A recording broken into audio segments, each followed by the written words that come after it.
ਇਹਨਾਂ ਨੇ frankly speaking 7 ਸਾਲਾਂ 'ਚ ਮੇਰਾ ਖਿਆਲ 5 ਚਿੱਠੀਆਂ ਲਿਖੀਆਂ ਹੋਣੀਆਂ ਔਰ ਮੈਂ 7 ਸਾਲਾਂ 'ਚ 700 ਚਿੱਠੀਆਂ ਲਿਖੀਆਂ ਹੋਣੀਆਂ। ਫਿਰ ਵੀ ਤੁਹਾਨੂੰ ਇਹਨਾਂ ਨਾਲ ਪਿਆਰ ਹੋ ਗਿਆ। ਇਹ ਖਾਸੀਅਤ ਹੈ ਵੀ ਇਹ ਜਿਹਨੂੰ 10 ਮਿੰਟ ਮਿਲੇ ਨਾ ਉਹ ਅਟੈਚ ਹੋ ਜਾਂਦਾ ਆਪਣੇ ਆਪ ਹੀ। ਫਾਦਰ ਇਨ ਲਾ ਇੰਨੇ ਖੁਸ਼ ਸੀ, ਮਤਲਬ ਹਸਪੀਟਲ ਢੋਲ ਵੱਜਣੇ ਸ਼ੁਰੂ ਹੋ ਗਏ ਸੀਗੇ ਕਿਉਂਕਿ ਇਹਨਾਂ ਨੂੰ ਐ ਹੁੰਦਾ ਸੀ ਕਿ ਸਾਡਾ ਮੁੰਡਾ ਹੈ, ਸਾਨੂੰ ਕੁੜੀ ਨਹੀਂ ਸੀ, ਸਾਡੇ ਕੁੜੀ ਹੋ ਗਈ, ਬਸ ਖਤਮ। ਜਦੋਂ ਅਸੀਂ ਆਪਣੇ ਬੱਚਿਆਂ ਤੇ ਟਰਸਟ ਹੀ ਨਹੀਂ ਕਰਾਂਗੇ ਨਾ ਤਾਂ ਉਹ ਟਰਸਟ ਨੂੰ ਉਹਨਾਂ ਨੂੰ ਤੋੜਦਿਆਂ ਇੱਕ ਵਾਰੀ ਵੀ ਨਹੀਂ ਸੋਚਣਗੇ। ਸਾਡੇ ਬੱਚਿਆਂ ਨੇ ਸਾਡੀਆਂ ਸਟਰਗਲਸ ਵੀ ਦੇਖੀਆਂ, ਸਾਡੀਆਂ ਲੜਾਈਆਂ ਵੀ ਦੇਖੀਆਂ, ਸਾਡਾ ਪਿਆਰ ਵੀ ਦੇਖਿਆ। ਮਤਲਬ ਇੱਕ ਵਾਰੀ ਤਾਂ ਸਾਡੀ ਇੰਨੀ ਜ਼ਿਆਦਾ ਵਿੱਚੋਂ ਲੜਾਈ ਸ਼ੁਰੂ ਹੋ ਗਈ ਸੀ ਕਿ ਅੱਜ ਤਾਂ ਤਲਾਕ ਲੈ ਹੀ ਲੈਣਾ ਹੈ, ਮਤਲਬ ਇੱਥੋਂ ਤੱਕ ਵੀ ਸਾਡੀ ਨੌਬਤ ਆਈ ਹੈ। ਬਟ ਉਹ ਚੀਜ਼ ਨਾ ਇਹਨਾਂ ਦੇ ਪੇਰੈਂਟਸ ਨੂੰ ਪਤਾ ਹੈ ਨਾ ਮੇਰੇ ਪੇਰੈਂਟਸ ਨੂੰ ਪਤਾ ਹੈ। ਹੁਣ ਲੱਗਦਾ ਕਿ ਬੱਚਿਆਂ ਨੂੰ ਲਵ ਮੈਰਿਜ ਕਰਾਉਣੀ ਚਾਹੀਦੀ ਹੈ ਜਾਂ ਫਿਰ ਅਰੇਂਜ ਮੈਰਿਜ, ਕੀ ਚੀਜ਼ ਸੋਚਦੇ ਹੋ? ਮੈਂ ਉਹਨਾਂ ਦੀ ਕੇਅਰ ਕਰਦੀ ਹਾਂ ਬਟ ਮੈਨੂੰ ਉਹ ਚੀਜ਼ ਨੂੰ ਸ਼ੋਅ ਕਰਨਾ ਬਹੁਤ ਜ਼ਰੂਰੀ ਹੈ। ਉਹਨਾਂ ਨੂੰ ਕਿਵੇਂ ਸਮਝ ਆਊਗੀ, ਤਾਂ ਸ਼ੋਅ ਕਰਨਾ ਚਾਹੀਦਾ ਹੈ ਸਾਨੂੰ ਕਿ ਹਾਂ ਅਸੀਂ ਕਰਦੇ ਹਾਂ। ਕਿੱਦਾਂ ਦਾ ਇੱਕ ਹਸਬੈਂਡ ਨੂੰ ਆਪਣੀ ਵਾਈਫ ਨਾਲ ਰਿਲੇਸ਼ਨ ਮੇਨਟੇਨ ਕਰਨਾ ਚਾਹੀਦਾ? ਸੌਫਟ ਸਪੋਕਨ ਰਹੋਗੇ ਤਾਂ ਮੇਰੇ ਖਿਆਲ ਕਦੀ ਵੀ ਰਿਲੇਸ਼ਨਸ਼ਿਪਸ 'ਚ ਨਹੀਂ ਪ੍ਰੋਬਲਮਸ ਨਹੀਂ ਆਉਂਦੀਆਂ। ਪ੍ਰੋਬਲਮਸ ਉਦੋਂ ਹੀ ਆਉਂਦੀਆਂ ਜਦੋਂ ਤੁਹਾਡੀ ਟੋਨ ਚੇਂਜ ਹੁੰਦੀ ਹੈ, ਜਦੋਂ ਤੁਸੀਂ ਰਿਸਪੈਕਟ ਕਰਨਾ ਛੱਡ ਦਿੰਦੇ ਹੋ।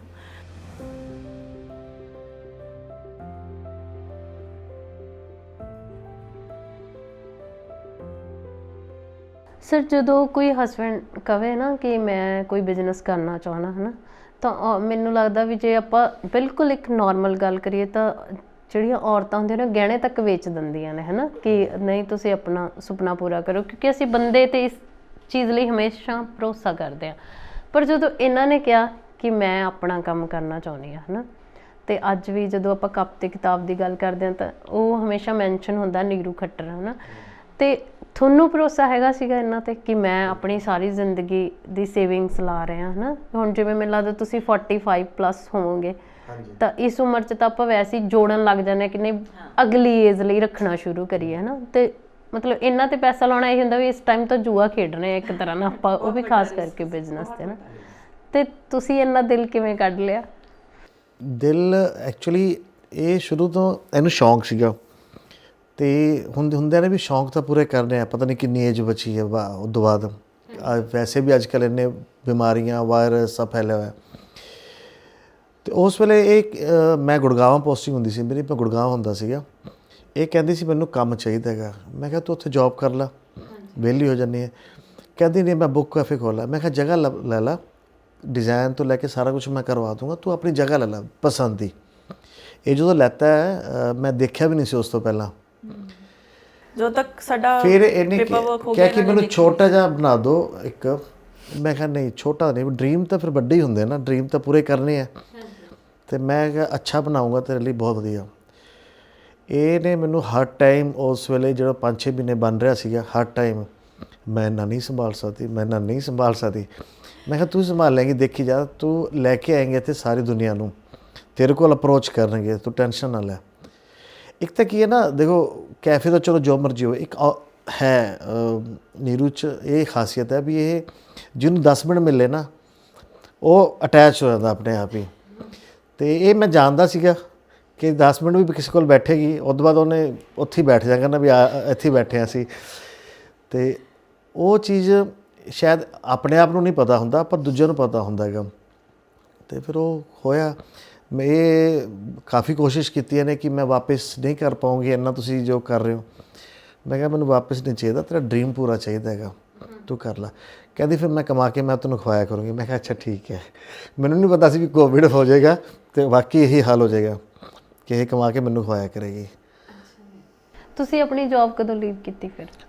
ਜਦੋਂ ਕੋਵਿਡ ਤੋਂ ਜਸਟ ਪਹਿਲਾਂ ਪ੍ਰੋਜੈਕਟਸ ਖਤਮ ਹੋ ਗਏ, ਬੰਦ ਹੋ ਗਏ ਨਾ ਮੇਰੇ ਪ੍ਰੋਜੈਕਟਸ। ਮੈਂ ਤਾਂ ਹਜੇ ਵੀ ਸੋਚਦਾ ਸੀ ਜਾਵਾਂ, ਬਟ ਹੁਣ ਦਿਲ ਨਹੀਂ ਕਰਦਾ ਜਾਣ ਦਾ। ਮੈਂ ਮੇਰੇ ਇਕੱਲੇ ਕੈਫੇ ਸੰਭਾਲਣਾ ਮੇਰੇ ਬਸ ਦਾ ਨਹੀਂ ਹੈ। ਮੈਂ ਠੀਕ ਹੈ ਮਤਲਬ ਉੱਪਰ ਸਾਰਿਆਂ ਨਾਲ ਗੱਲਬਾਤ ਕਰ ਸਕਦੀ ਹਾਂ, ਕਿਚਨ ਦਾ ਸੰਭਾਲ ਸਕਦੀ ਹਾਂ, ਬਟ ਫਾਈਨੈਂਸਿਸ ਨੰਬਰਸ ਮੇਰੇ ਸਮਝ ਨਹੀਂ ਆਉਂਦੇ।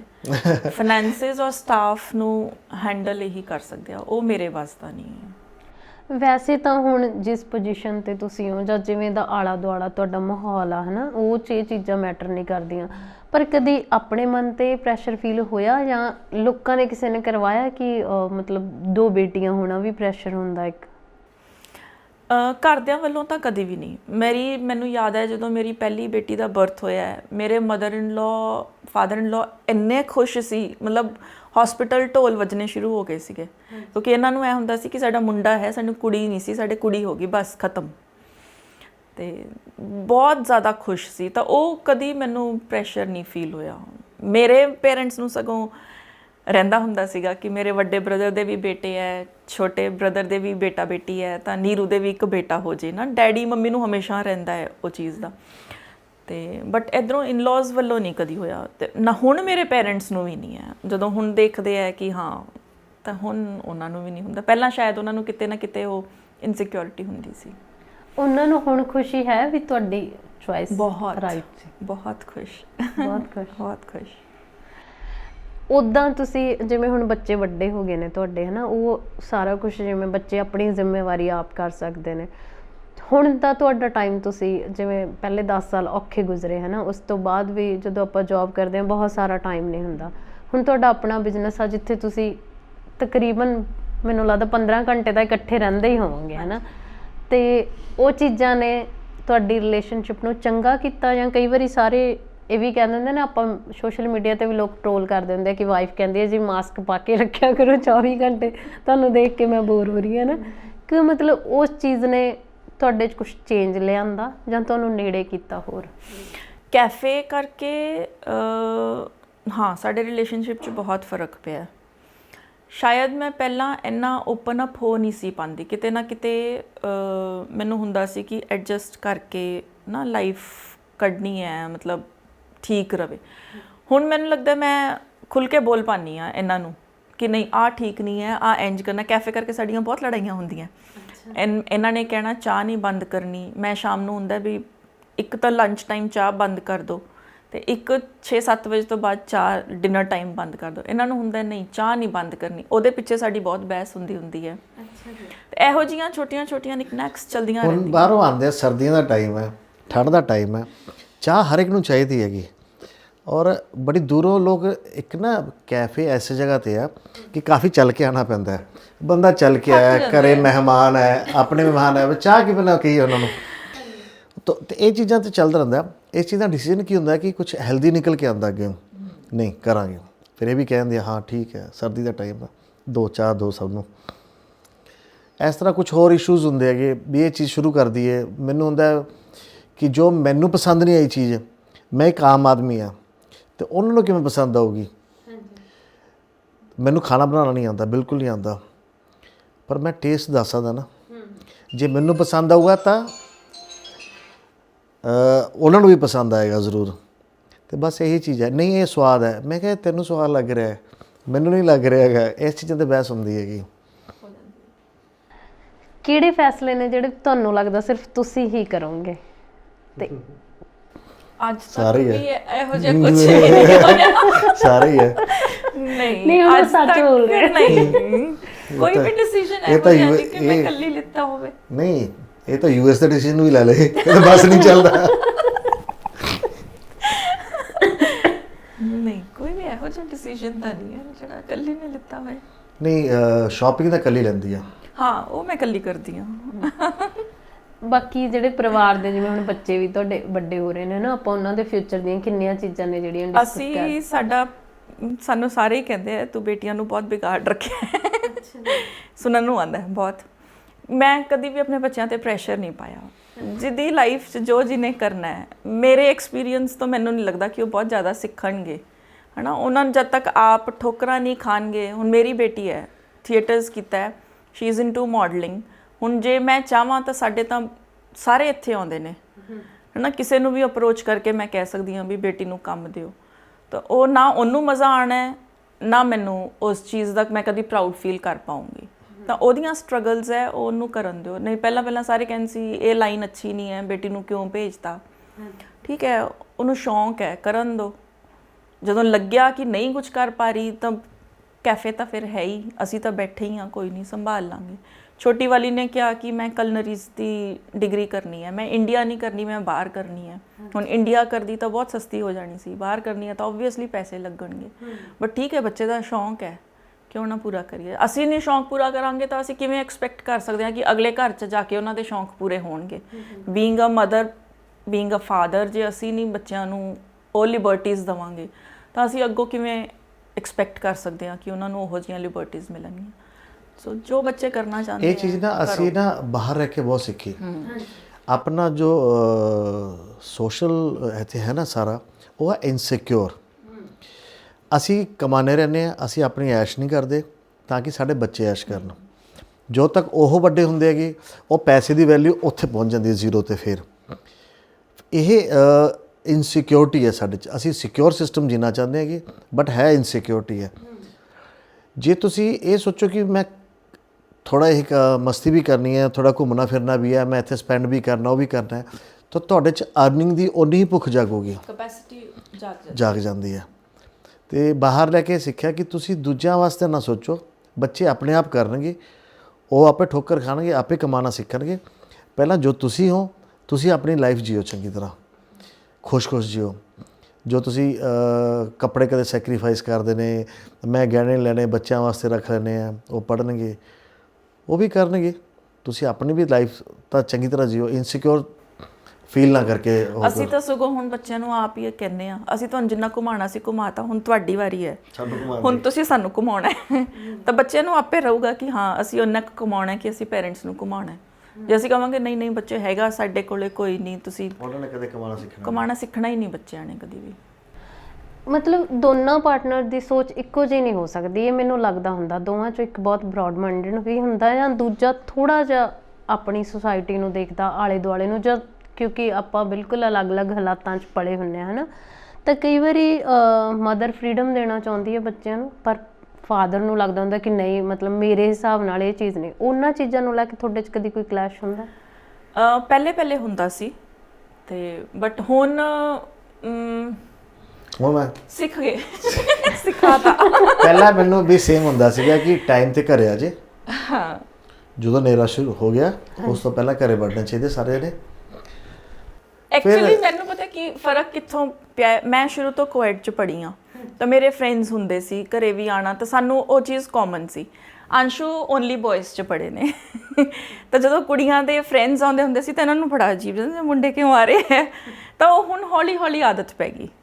ਹੁਣ ਨਾਓ ਹੀ ਇਜ਼ ਓਕੇ। ਜੇ ਬੱਚੇ ਇਕੱਠੇ ਬਹਿੰਦੇ ਹੈ, ਉੱਠਦੇ ਬੈਠਦੇ ਹੈ, ਫਰੈਂਡਸ ਆਉਂਦੇ ਹੈ, ਤਾਂ ਨਾਓ ਹੀ ਅਸੈਪਟਸ। ਯਾ ਇਸ ਸਟੇਜ ਤੇ ਤੁਹਾਨੂੰ ਕੀ ਲੱਗਦਾ ਕਿ ਪੇਰੈਂਟਸ ਦਾ ਨਜ਼ਰੀਆ ਬੱਚਿਆਂ ਲਈ ਕਿਵੇਂ ਦਾ ਹੋਣਾ ਚਾਹੀਦਾ? ਸਭ ਤੋਂ ਪਹਿਲਾਂ ਮੈਨੂੰ ਲੱਗਦਾ ਸਾਨੂੰ ਆਪਣੇ ਬੱਚਿਆਂ 'ਤੇ ਹੀ ਟਰਸਟ ਹੋਣਾ ਚਾਹੀਦਾ। ਜੇ ਸਾਨੂੰ ਆਪਣੇ ਬੱਚਿਆਂ 'ਤੇ ਟਰਸਟ ਹੈ ਤਾਂ ਉਹ ਕਦੀ ਗਲਤ ਕੰਮ ਕਰਨਗੇ ਨਹੀਂ। ਉਹ ਗਲਤ ਕੰਮ ਕਰਨ ਤੋਂ ਪਹਿਲਾਂ 10 ਵਾਰ ਸੋਚਣਗੇ। ਜਦੋਂ ਅਸੀਂ ਆਪਣੇ ਬੱਚਿਆਂ 'ਤੇ ਟਰਸਟ ਹੀ ਨਹੀਂ ਕਰਾਂਗੇ ਨਾ, ਤਾਂ ਉਹ ਟਰਸਟ ਨੂੰ ਉਹਨਾਂ ਨੂੰ ਤੋੜਦਿਆਂ ਇੱਕ ਵਾਰੀ ਵੀ ਨਹੀਂ ਸੋਚਣਗੇ। ਤਾਂ ਆਪਣੇ ਹੀ ਬੱਚਿਆਂ 'ਤੇ ਪਹਿਲਾਂ ਟਰਸਟ ਕਰਨਾ ਬਹੁਤ ਜ਼ਰੂਰੀ ਹੈ। ਅੱਜ ਕੱਲ੍ਹ ਦੇ ਬੱਚਿਆਂ ਨਾਲ ਜੋ ਤੁਸੀਂ ਗੱਲ ਕਰਦੇ ਹੋ ਨਾ, ਤਾਂ ਉਹਨਾਂ 'ਚੋਂ ਮਤਲਬ ਮੋਸਟਲੀ ਬੱਚੇ ਇਹ ਕਹਿੰਦੇ ਹੁੰਦੇ ਕਿ ਅਸੀਂ ਵਿਆਹ ਨਹੀਂ ਕਰਵਾਉਣਾ, ਹੈ ਨਾ। ਅਸੀਂ ਇੱਕ ਮਤਲਬ ਇੱਕ ਇਸ ਤਰ੍ਹਾਂ ਦੇ ਰਿਲੇਸ਼ਨ 'ਚ ਨਹੀਂ ਰਹਿ ਸਕਦੇ ਜਿੱਥੇ ਤੁਸੀਂ ਹਰ ਇੱਕ ਚੀਜ਼ ਇੱਕ ਦੂਜੇ ਦੀ ਚੋਇਸ 'ਤੇ ਡਿਪੈਂਡ ਕਰਦੀ ਆ, ਜਾਂ ਤੁਹਾਡੇ ਡਿਸੀਜ਼ਨਸ ਵੀ ਇੱਕ ਦੂਜੇ ਦੀ ਚੋਇਸ 'ਤੇ, ਹੈ ਨਾ। ਤਾਂ ਤੁਹਾਨੂੰ ਲੱਗਦਾ ਹੈ ਕਿ ਪੇਰੈਂਟਸ ਦੇ ਤੌਰ 'ਤੇ ਤੁਸੀਂ ਉੱਦਾਂ ਦੀ ਜ਼ਿੰਦਗੀ ਜਿਉਈ ਹੈ ਕਿ ਕੱਲ੍ਹ ਨੂੰ ਤੁਹਾਡੇ ਬੱਚਿਆਂ ਨੂੰ ਲੱਗੇ ਕਿ ਨਹੀਂ, ਵਿਆਹ ਹੋਣਾ ਵੀ ਇੱਕ ਬਹੁਤ ਖੂਬਸੂਰਤ ਜ਼ਿੰਦਗੀ ਦਾ ਰੰਗ ਹੈ ਅਤੇ ਉਹਨੂੰ ਮਤਲਬ ਹਰ ਬੰਦਾ ਨਿਭਾ ਸਕਦਾ। ਇੱਦਾਂ ਤੁਸੀਂ ਆਪਣੇ ਬੱਚਿਆਂ ਸਾਹਮਣੇ ਰਹੇ ਹੋ? ਸਾਡੇ ਬੱਚਿਆਂ ਨੇ ਸਾਡੀਆਂ ਸਟਰਗਲਸ ਵੀ ਦੇਖੀਆਂ, ਸਾਡੀਆਂ ਲੜਾਈਆਂ ਵੀ ਦੇਖੀਆਂ, ਸਾਡਾ ਪਿਆਰ ਵੀ ਦੇਖਿਆ। ਤਾਂ ਡਿਸੀਜਨਸ ਜੋ ਵੀ ਹੈ, ਅਸੀਂ ਉਹਨਾਂ ਦੇ ਡਿਸੀਜਨਸ ਨੂੰ ਅਸੀਂ ਰਿਸਪੈਕਟ ਕਰਾਂਗੇ ਕੱਲ੍ਹ ਨੂੰ। If they don't want to get married, ਅਸੀਂ ਉਸ ਚੀਜ਼ ਨੂੰ ਵੀ ਰਿਸਪੈਕਟ ਕਰਾਂਗੇ। ਬਟ ਉਹਨਾਂ ਨੂੰ ਇਹ ਵੀ ਪਤਾ ਹੈ ਕਿ ਇਕੱਠੇ ਰਹਿ ਕੇ ਲਾਈਫ ਬਹੁਤ ਵਧੀਆ ਹੁੰਦੀ ਹੈ, ਹਮੇਸ਼ਾ ਮਾੜੀਆਂ ਹੀ ਨਹੀਂ ਹੁੰਦੀਆਂ। ਲੜਾਈਆਂ ਹੁੰਦੀਆਂ ਤਾਂ ਉਸ ਤੋਂ ਬਾਅਦ ਜਿਹੜਾ ਮਨਾਉਣ ਦਾ ਮਜ਼ਾ ਹੈ ਉਹ ਹੋਰ ਜ਼ਿਆਦਾ ਹੁੰਦਾ। ਤਾਂ ਉਹ ਵੀ ਬੱਚਿਆਂ ਨੇ ਦੇਖਿਆ, ਤਾਂ ਮੇਰਾ ਖਿਆਲ ਉਹੀ ਸਿੱਖਣਗੇ ਅੱਗੋਂ। ਸਰ ਤੁਹਾਨੂੰ ਕੀ ਲੱਗਦਾ ਕਿ ਇੱਕ ਬੰਦਾ, ਮਤਲਬ ਇੱਕ ਮੁੰਡਾ ਕਿਸ ਤਰੀਕੇ ਨਾਲ ਆਪਣੀ ਜ਼ਿੰਦਗੀ ਨੂੰ ਸੋਹਣਾ ਬਣਾ ਸਕਦਾ, ਇੱਕ ਕੁੜੀ ਨਾਲ ਕਿਸ ਤਰੀਕੇ ਦਾ ਉਹਦਾ ਤਾਲਮੇਲ ਹੋਣਾ ਚਾਹੀਦਾ ਹੈ ਕਿ ਉਹ ਆਪਣੇ ਵੱਲੋਂ ਉਹਨੂੰ ਲੱਗੇ ਕਿ ਹਾਂ ਇੱਕ ਵਿਆਹ 'ਚ ਮੈਂ ਪੂਰੀ ਜ਼ਿੰਮੇਵਾਰੀ ਨਿਭਾਈ ਆ। ਕਿੱਦਾਂ ਦਾ ਇੱਕ ਹਸਬੈਂਡ ਨੂੰ ਆਪਣੀ ਵਾਈਫ ਨਾਲ ਰਿਲੇਸ਼ਨ ਮੇਨਟੇਨ ਕਰਨਾ ਚਾਹੀਦਾ? ਸਭ ਤੋਂ ਪਹਿਲਾਂ ਤੁਹਾਨੂੰ ਸਮਝਣਾ ਚਾਹੀਦਾ ਵੀ ਉਹਦੀਆਂ ਕਿਸ ਤਰ੍ਹਾਂ ਦੀਆਂ ਖੁਆਇਸ਼ਾਂ ਹੈ, ਕਿਸ ਤਰ੍ਹਾਂ ਦਾ ਉਹਨਾਂ ਦਾ ਸਟਾਈਲ ਹੈ ਜੀਣ ਦਾ, ਉਹ ਤੁਹਾਡਾ ਆਪਣੇ ਉਹਦੇ 'ਚ ਅਸੈਪਟ ਕਰਨ ਦੀ ਹੋਣੀ ਚਾਹੀਦੀ ਹੈ। ਫਿਰ ਉਹਨੂੰ ਇੱਕ ਸਭ ਤੋਂ ਵੱਡੀ ਸਿਕਿਉਰ ਲਾਈਫ ਦੇਣੀ ਜ਼ਰੂਰੀ ਹੈ, ਬਹੁਤ ਜ਼ਰੂਰੀ ਹੈ। Secure doesn't mean financially, secure means ਤੁਹਾਨੂੰ ਪੇਰੈਂਟਸ ਵੱਲੋਂ ਵੀ ਹੋਣਾ ਚਾਹੀਦਾ ਵੀ ਕੱਲ੍ਹ ਨੂੰ ਉਹਨੂੰ ਲੱਗੇ ਨਾ ਕਿ ਮੇਰੇ 'ਤੇ ਦਬਾਅ ਪੈ ਰਿਹਾ ਜਾਂ ਮੇਰੇ 'ਤੇ ਉਹ ਪੈ ਰਿਹਾ ਹੈਗਾ। ਅਤੇ ਹਰ ਪਾਸੋਂ ਉਹਨੇ ਜਦੋਂ ਇੱਕ ਸਿਕਿਉਰ ਫੀਲਿੰਗ ਆ ਜਾਏਗੀ ਫਿਰ ਉਹ ਖੁੱਲ੍ਹ ਕੇ ਜੀ ਸਕਦੀ ਹੈ ਔਰ ਖੁੱਲ੍ਹ ਕੇ ਕੰਮ ਕਰ ਸਕਦੀ ਹੈ। ਮੇਰੀ ਕੋਸ਼ਿਸ਼ ਇਹੀ ਸੀਗੀ ਕਿ ਇਹ ਸਿਕਿਉਰ ਫੀਲ ਕਰੇ, ਡਰੇ ਨਾ ਕਿਸੇ ਤੋਂ। ਕੋਈ ਵੀ ਡਿਸੀਜਨ ਲੈਣ ਤੋਂ ਪਹਿਲਾਂ ਇਹ ਨਾ ਸੋਚੇ ਕੱਲ੍ਹ ਨੂੰ ਮੈਨੂੰ ਉਹ ਕੀ ਕਹਿਣਗੇ, ਮੇਰੇ ਘਰ ਦੇ ਕੀ ਕਹਿਣਗੇ। ਤੂੰ ਜੋ ਲੈਣਾ ਡਿਸੀਜਨ ਲੈ ਲਾ, ਕੋਈ ਗੱਲ ਨਹੀਂ, ਗਲਤ ਹੋਊਗਾ ਮੈਂ ਖੜਾ ਪਿੱਛੇ। ਇੰਨਾ ਸੀ ਮੇਰਾ ਇਹ। ਤੁਹਾਨੂੰ ਕਦੀ ਇਦਾਂ ਤਾਂ ਨਹੀਂ ਲੱਗਿਆ ਕਿ ਇਹਨਾਂ ਨੇ ਤੁਹਾਨੂੰ ਸੈਕੰਡਰੀ ਟਰੀਟ ਕੀਤਾ ਕਿ ਨਹੀਂ? ਮਤਲਬ ਕੁੜੀਆਂ ਕਹਿ ਦਿੰਦੀਆਂ ਨੇ ਨਾ ਕਿ ਜੋ ਮਰਜ਼ੀ ਆ, ਚਾਹੇ ਮੈਂ ਬਰਾਬਰ ਕਮਾਵਾਂ, ਮੈਂ ਉਸ ਤੋਂ ਵੱਧ ਕੁਆਲੀਫਾਈ ਹੋਵਾਂ, ਪਰ ਫਿਰ ਵੀ ਮੈਨੂੰ ਐਂ ਲੱਗਦਾ ਹੁੰਦਾ ਕਿ ਮੈਨੂੰ ਇੱਕ ਸੈਕਿੰਡ ਜੈਂਡਰ ਤਰ੍ਹਾਂ ਟਰੀਟ ਕੀਤਾ ਜਾਂਦਾ। ਇਹ ਚੀਜ਼ ਕਦੇ ਨਹੀਂ ਆਈ? ਮੈਨੂੰ ਕਈ ਵਾਰ ਬੜਾ ਅੱਛਾ ਲੱਗਦਾ ਹੁੰਦਾ ਸੀ ਜਦੋਂ ਇਹਨਾਂ ਦੀਆਂ ਕੰਪਨੀ ਦੀਆਂ ਗੈਟ ਟੂਗੇਦਰਸ ਹੁੰਦੀਆਂ ਸੀ ਨਾ, ਤਾਂ ਬੜਾ ਪ੍ਰਾਊਡਲੀ ਸਾਰਿਆਂ ਨੂੰ ਇੰਟਰੋਡਿਊਸ ਕਰਵਾਉਂਦੇ ਹੁੰਦੇ ਸੀ ਮਾਈ ਵਾਈਫ, ਤਾਂ ਬੜਾ ਮਜ਼ਾ ਆਉਂਦਾ ਸੀ। ਪ੍ਰੇਜ਼ ਕਰਦੇ ਆ ਤੁਹਾਡੀ? ਬਹੁਤ। ਸਰ ਝੂਠੀ ਮੁੱਠੀ ਤਾਂ ਨਹੀਂ ਕਰਦੇ, ਡਰਦੇ? ਝੂਠੀ ਸੱਚੀ ਦਿਲ ਚੋਂ ਨਿਕਲਦੀ? ਝੂਠੀ ਮੁੱਠੀ ਦੇ ਸਾਹਮਣੇ ਕਰਦਾ ਹੁੰਦਾ, ਸੱਚੀ ਬਾਹਰ ਹੀ ਕਰਦਾ ਹੁੰਦਾ। ਮੈਮ ਇਹਨਾਂ ਨੇ ਕੁਝ ਬਦਲਿਆ ਤੁਹਾਡੇ 'ਚ ਕਿ ਬਸ ਆ ਇੱਕ ਚੇਂਜ ਆਪਣੇ ਆਪ 'ਚ ਕਰ ਲਓ, ਬਾਕੀ ਸਭ ਮੈਨੂੰ ਓਕੇ ਆ? ਮੇਰੇ 'ਚ ਚੇਂਜ ਮੈਂ ਤਾਂ ਲਿਆਂਦੀ ਨਹੀਂ ਕਦੇ ਕੋਈ ਵੀ, ਨਾ ਆਈ ਵੀ ਹੈ। ਨਹੀਂ, ਵੈਸੇ ਤਾਂ ਲੋਕਾਂ ਨੂੰ ਇਹ ਬਹੁਤ ਨਾਰਾਜ਼ਗੀਆਂ ਹੁੰਦੀਆਂ ਨੇ ਕਿ ਲੋਕ ਕਹਿੰਦੇ ਕਿ ਵਿਆਹ ਤੋਂ ਬਾਅਦ ਨਾ ਆਹ ਚੀਜ਼ ਸਭ ਤੋਂ ਬੁਰੀ ਲੱਗਦੀ ਹੈ ਕਿ ਇੱਕ ਦੂਜੇ ਦੀ ਚੁਆਇਸ ਦਾ ਪਾਉਣਾ ਪੈਂਦਾ, ਹਰ ਚੀਜ਼ ਇੱਕ ਦੂਜੇ ਨੂੰ ਪੁੱਛ ਕੇ ਕਰਨੀ ਪੈਂਦੀ ਹੈ। ਨਹੀਂ, ਇਸ ਤਰ੍ਹਾਂ ਦੀ। ਮੁੰਡੇ ਕਹਿ ਦਿੰਦੇ ਆ ਸਾਡਾ ਸਰਕਲ ਛੁੱਟ ਜਾਂਦਾ ਬਾਹਰ ਬੈਠਣ ਦਾ, ਸਾਨੂੰ ਸਾਡੇ ਉਲਟਾ ਹੈ। ਮੈਂ ਤਾਂ ਇਹਨਾਂ ਨੂੰ ਕਹਿੰਨੀ ਆ ਪਲੀਜ਼ ਫਰੈਂਡਸ ਬਣਾਓ, ਸ਼ਾਮ ਨੂੰ ਕਿਤੇ ਜਾਇਆ ਕਰੋ ਕੁਛ ਨਾ। ਤੇ ਮੈਨੂੰ ਨਹੀਂ ਹੈ, ਮੇਰੇ ਲਿਮਿਟਡ ਫਰੈਂਡਸ ਹੈ, ਬਸ ਉਹੀ ਹੈ। ਅਤੇ ਮੈਨੂੰ ਕੋਈ ਸ਼ੌਂਕ ਕਲੱਬਸ ਜਾਣ ਦਾ ਸ਼ੌਂਕ ਨਹੀਂ, ਕੋਈ ਇਹੋ ਜਿਹੀ ਚੀਜ਼ ਹੈ। ਮੈਂ ਘਰੇ ਬੈਠ ਕੇ ਖੁਸ਼ ਹਾਂ ਆਰਾਮ ਨਾਲ ਸ਼ਾਮ ਨੂੰ। ਅਤੇ ਹਾਂ, ਇੱਕ ਦੋ ਵਾਰ ਇਹਨਾਂ ਨੇ ਜ਼ਰੂਰ ਮੇਰੇ 'ਤੇ ਕੋਸ਼ਿਸ਼ ਕੀਤੀ ਸੀ ਕਿ ਕੱਪੜੇ ਮੇਰੇ ਲਈ ਪਰਚੇਜ਼ ਕਰਕੇ ਲਿਆਏ ਸੀਗੇ। ਜਦੋਂ ਮੈਂ ਦੇਖਿਆ ਮੈਂ ਕਿਹਾ ਮੈਂ ਇਹੋ ਜਿਹੇ ਪਾਉਂਦਾ ਹੀ ਨਹੀਂ ਕਦੇ, ਨਾ ਮੈਂ ਜ਼ਿੰਦਗੀ 'ਚ ਪਾ ਸਕਦਾ। ਉਹ ਰੰਗ ਬਰੰਗੇ ਜਿਹੇ ਮੇਰੇ ਤੋਂ ਨਹੀਂ ਪੈਂਦੇਗੇ। ਹੁਣ ਤੁਹਾਡੀ ਚੋਇਸ ਲੇਡੀਜ਼ ਦੀ ਹੁੰਦੀ ਹੈ ਕਿ ਉਹ ਪਿੰਕ ਹੈ, ਬੇਬੀ ਪਿੰਕ ਹੈ, ਪਤਾ ਨਹੀਂ ਕਿਹੜਾ ਪਿੰਕ ਹੈ। ਉਹ ਆਦਮੀ ਨਹੀਂ ਪਾ ਸਕਦਾ। ਆਦਮੀ ਦੇ 2-3 ਕਲਰ ਹੁੰਦੇ ਆ, ਵਾਈਟ, ਬਲੈਕ, ਬਲੂ, ਬਸ ਇਹ ਇੱਥੇ ਖਤਮ ਹੋ ਜਾਂਦੀ ਸਾਰੀ ਜ਼ਿੰਦਗੀ। ਅਤੇ ਫਿਰ ਉਹ ਤੋਂ ਬਾਅਦ ਇਹਨਾਂ ਨੇ ਦੁਬਾਰਾ ਕੋਸ਼ਿਸ਼ ਨਹੀਂ ਕੀਤੀ। ਹੁਣ ਮੈਂ ਨਹੀਂ ਇਹਨਾਂ ਦੀ ਸ਼ਾਪਿੰਗ ਕਰਦੀ, ਆਪੇ ਕਰਦੇ। ਸ਼ਾਪਿੰਗ ਆਪਣੀ ਆਪਣੀ ਹੁੰਦੀ। ਇੱਕ ਦੂਜੇ ਨੂੰ ਤੋਹਫੇ ਦਿੰਦੇ ਹੋ ਤੁਸੀਂ? Yes, come here. ਮੈਂ ਤਾਂ ਦਿੱਤੇ ਆ, ਮੈਂ ਤਾਂ ਕਿੰਨੇ ਨੂੰ ਸਰਪ੍ਰਾਈਜ਼ ਦਿੱਤੇ। ਜਦੋਂ ਕੈਫੇ ਬਣਾ ਕੇ ਦਿੱਤਾ ਨਾ, ਉਸ ਦਿਨ ਮੈਨੂੰ ਕਹਿੰਦੇ ਹੁਣ ਤੇਰੇ ਸਾਰੇ ਬਰਥਡੇ, ਐਨੀਵਰਸਰੀ, ਜਿੰਨੇ ਗਿਫਟ ਹੈ ਨਾ ਤੇਰੀ ਲਾਈਫ ਤੇ ਬਸ ਮੈਂ ਦੇਤੇ, ਹੁਣ ਨਹੀਂ ਤੂੰ ਮੰਗਣਾ। ਤੁਹਾਨੂੰ ਚੰਗਾ ਲੱਗਦਾ ਇਹਨਾਂ ਲਈ? ਬਹੁਤ ਬਹੁਤ। ਮੈਨੂੰ ਤਾਂ ਇਹ ਲੱਗਦਾ ਵੀ ਤੁਸੀਂ ਬੜੀ ਸਮੂਥ ਸੀ ਲਾਈਫ ਜਿਉਂ ਕੇ ਆ ਗਏ, ਮਤਲਬ ਜਿਸ ਤਰੀਕੇ ਨਾਲ ਤੁਸੀਂ ਹੱਸ ਰਹੇ ਹੋ ਨਾ। ਨਹੀਂ, ਲਾਈਫ 'ਚ ਸਮੂਥ ਤਾਂ ਨਹੀਂ ਸੀ, ਸਟਰਗਲਸ ਸੀਗੀਆਂ ਬਹੁਤ ਸਾਰੀਆਂ, ਬਟ ਹਾਂ ਹੁਣ ਵੀ ਆਰ ਸੈਟਿਸਫਾਈਡ ਕਿ ਸ਼ਾਇਦ ਉਹ ਸਟਰਗਲਸ ਨੇ ਸਾਨੂੰ ਸਿਖਾਇਆ ਕਿ ਅਸੀਂ ਇਕੱਠੇ ਸਟਰੋਂਗਲੀ ਕਿਵੇਂ ਰਹਿਣਾ। ਮਤਲਬ ਇੱਕ ਵਾਰੀ ਤਾਂ ਸਾਡੀ ਇੰਨੀ ਜ਼ਿਆਦਾ ਵਿੱਚੋਂ ਲੜਾਈ ਸ਼ੁਰੂ ਹੋ ਗਈ ਸੀ ਕਿ ਅੱਜ ਤਾਂ ਤਲਾਕ ਲੈ ਹੀ ਲੈਣਾ। ਮਤਲਬ ਇੱਥੋਂ ਤੱਕ ਵੀ ਸਾਡੀ ਨੌਬਤ ਆਈ ਹੈ, ਬਟ ਉਹ ਚੀਜ਼ ਨਾ ਇਹਨਾਂ ਦੇ ਪੇਰੈਂਟਸ ਨੂੰ ਪਤਾ ਹੈ, ਨਾ ਮੇਰੇ ਪੇਰੈਂਟਸ ਨੂੰ ਪਤਾ ਹੈ। ਇਹ ਚੀਜ਼ ਕਿਤੇ ਇਹ ਤਾਂ ਨਹੀਂ, ਜਿਵੇਂ ਆਪਾਂ ਪਹਿਲਾਂ ਗੱਲ ਕਰ ਰਹੇ ਸੀ ਵੀ ਇੱਕ ਗਰੂਰ ਰਹਿੰਦਾ ਤੁਹਾਡੇ ਅੰਦਰ, ਹੈ ਨਾ, ਕਿ ਨਹੀਂ ਮੇਰੀ ਚੁਆਇਸ ਆ, ਹੁਣ ਮੈਂ ਇਹਨੂੰ ਕਿਸੇ ਕੰਡੀਸ਼ਨ ਤੇ ਨਹੀਂ ਛੱਡ ਸਕਦਾ। ਬਿਲਕੁਲ, ਉਹ ਹੁੰਦੀ ਹੈ। ਜਿੱਥੇ ਲਵ ਮੈਰਿਜ ਹੋਏਗੀ ਨਾ, ਤੁਹਾਨੂੰ ਉਹ ਈਗੋ ਇੱਕ ਰਹੇਗੀ ਕਿ ਹੁਣ ਮੈਂ ਆਪਣੇ ਪੇਰੈਂਟਸ ਨੂੰ ਜਾ ਕੇ ਕਿਵੇਂ ਦੱਸਾਂ ਕਿ ਮੈਂ ਡਿਵੋਰਸ ਲੈਣਾ, ਹੈ ਨਾ। ਫਿਰ ਆਪਾਂ ਕਿਤੇ ਨਾ ਕਿੱਥੇ ਸੈਟਲ ਕਰਨ ਦੀ ਕੋਸ਼ਿਸ਼ ਕਰਦੇ ਹਾਂ। ਅਤੇ ਬਟ ਲੱਗਦਾ ਹੈ ਕਿ ਉਹ ਕਈ ਵਾਰ ਨਾ ਬਸ ਐਵੇਂ ਗੁੱਸੇ 'ਚ ਡਿਸੀਜ਼ਨਸ ਆਪਾਂ ਲੈ ਲੈਂਦੇ ਹਾਂ ਇਹੋ ਜਿਹੇ, ਬਟ ਅਦਰਵਾਈਜ਼ ਮੇਰੇ ਖਿਆਲ ਉਹਨਾਂ ਰਸਤਿਆਂ 'ਚੋਂ ਨਿਕਲ ਕੇ ਹੀ ਲਾਈਫ ਹੁਣ ਸਾਰਿਆਂ ਨੂੰ ਬਹੁਤ ਸਮੂਥ ਲੱਗਦੀ ਹੈ। ਹੁਣ ਸਾਨੂੰ ਵੀ ਫੀਲ ਹੁੰਦੀ ਹੈ। ਉਹ ਬਹੁਤ ਗੁੱਸੇ ਜੋ ਹੁੰਦਾ ਨਾ, ਇੱਕ ਲੈ ਲੈਂਦੇ, ਤੁਸੀਂ ਸੋਚਦੇ ਨਹੀਂ ਉਸ ਵੇਲੇ। ਤੇ ਉਹੀ ਸੀਗਾ, ਆਪੇ ਥੋੜੀ ਦੇਰ ਬੈਠਦੇ ਹੋ ਤਾਂ ਉਬਾਲ ਜਿਹੜਾ ਤੋਂ ਠੰਡਾ ਹੁੰਦਾ ਨਾ ਜਦੋਂ, ਫਿਰ ਪਤਾ ਲੱਗਦਾ ਨਹੀਂ ਗਲਤੀ ਇੱਥੇ ਸੀ, ਗਲਤੀ ਇੱਥੇ ਸੀ, ਫਿਰ ਉਹ ਕਿਤੇ ਕਿਤੇ ਉਹ ਫਰਸਟ੍ਰੇਸ਼ਨਸ ਕੋਵਿਡ ਦੇ ਲੋਕਡਾਊਨ ਦੌਰਾਨ ਵੀ ਆਇਆ, ਕਿਉਂਕਿ ਸੇਵਿੰਗਸ ਸਾਰੀਆਂ ਲਗਾ ਚੁੱਕੇ ਸੀ, ਇਨਕਮ ਕੁਝ ਸੀ ਨਹੀਂ, ਤਾਂ ਕਿਤੇ ਨਾ ਕਿਤੇ ਉਹ ਫਰਸਟ੍ਰੇਸ਼ਨਸ ਇਹਨਾਂ ਦੇ ਅੰਦਰ ਵੀ ਸੀ, ਕਿਤੇ ਨਾ ਕਿਤੇ ਮੇਰੇ ਅੰਦਰ ਗਿਲਟ ਸੀ ਕਿ ਮੈਂ ਸਾਰਾ ਪੈਸਾ ਲਵਾਤਾ। ਉਹਦੇ ਕਰਕੇ ਸਾਡੀਆਂ ਕਾਫੀ ਵਿੱਚ ਪ੍ਰੋਬਲਮਸ ਆਈਆਂ। ਹਾਂ, ਬਸ ਉਹੀ ਇੱਕ ਛੋਟਾ ਜਿਹਾ ਫੇਸ ਸੀਗਾ ਉਹ। ਥੈਂਕਸ ਟੂ ਆਲ ਦਾ ਗੈਸਟ ਜਿਹੜੇ ਸਾਡੇ ਕੋਲ ਆਉਂਦੇ ਆ ਕੈਫੇ, ਸਾਨੂੰ ਬਹੁਤ ਸਪੋਰਟ ਕੀਤੀ ਹੈ ਸਾਰਿਆਂ ਨੇ, ਇਮੋਸ਼ਨਲੀ ਬਹੁਤ ਸਪੋਰਟ ਕੀਤੀ ਹੈ ਸਾਰਿਆਂ ਨੇ। ਕਦੀ ਉਸ ਟਾਈਮ 'ਚ ਤੁਹਾਨੂੰ ਬਲੇਮ ਕੀਤਾ ਕਿ ਇਹ ਇੱਕ ਗਲਤ ਡਿਸੀਜਨ? ਇਹੀ ਤਾਂ ਪ੍ਰੋਬਲਮ ਸੀ ਕਿ ਇਹ ਬਲੇਮ ਨਹੀਂ ਸੀ ਕਰ ਰਹੇ, ਔਰ ਉਹ ਫਰਸਟ੍ਰੇਸ਼ਨ ਅੰਦਰੋਂ ਨਿਕਲ ਨਹੀਂ ਸੀ ਰਹੀ ਇਹਨਾਂ ਦੇ ਕਿ ਮੈਂ ਲਗਾਤਾ। ਕਦੀ ਇਹਨਾਂ ਨੇ ਉਹ ਚੀਜ਼ ਨਾ ਮੂੰਹੋਂ ਕਹੀ ਨਹੀਂ। ਜੇ ਸ਼ਾਇਦ ਮੈਨੂੰ ਲੱਗਦਾ ਕਹਿ ਦਿੰਦੇ ਤਾਂ ਸੈਟਲ ਹੋ ਜਾਂਦਾ ਉਹ ਗੁੱਸਾ।